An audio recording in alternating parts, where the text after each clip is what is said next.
Just like Republican Representative Mike Rogers got to live the dream last week and almost punch Matt Gaetz in the face, Lauren Boebert, of all people, got to live the dream by saying what we're all thinking about Marjorie Taylor Greene in a recent interview with the Associated Press.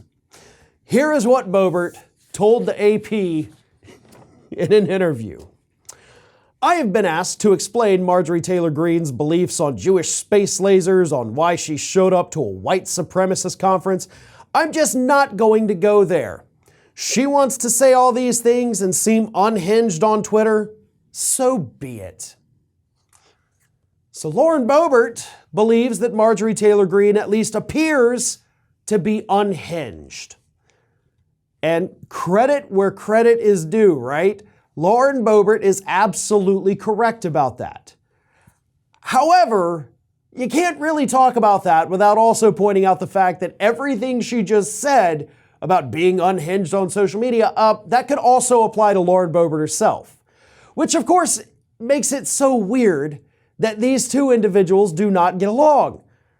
They are cut from the same cloth. I mean, they are almost like mirror images of one another with the lunacy we see from them.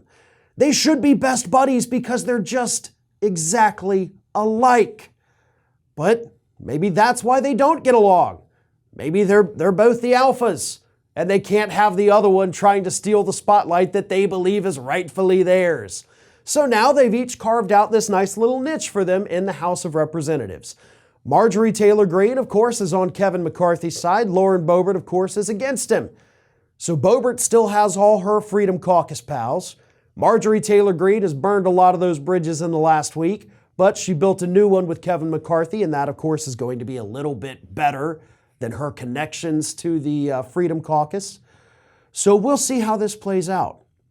But I do think that this interview with the Associated Press just kind of shows us these deep divisions that are taking place within the Republican Party, right? It's not just the old normal Republicans, if there ever was such a thing, versus the MAGA freaks. It's MAGA freak on MAGA freak violence right now, folks, at least verbally, almost physically last week, let's be clear. And let's also not forget, by the way, apparently there was an event, let me read this because this is hilarious. I didn't even know this happened. Last year, the two nearly came to blows at a meeting of the far-right Freedom Caucus over Greene's public appearance with prominent white supremacist Nick Fuentes.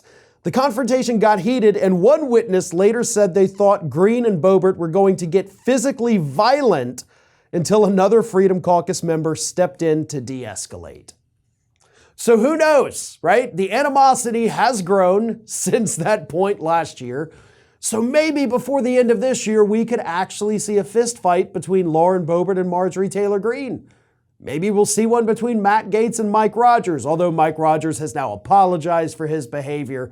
Total wimp move. You should have stuck with it, dude. Pretty sure you could have dropped Gaetz. But either way, there's anger on the right. There's animosity. There's borderline violence. So stay tuned, because this year is probably only going to get nuttier from here. This is Hattie. Hattie wants to know why you have not subscribed to our channel. You obviously like our videos, so do us a favor and subscribe.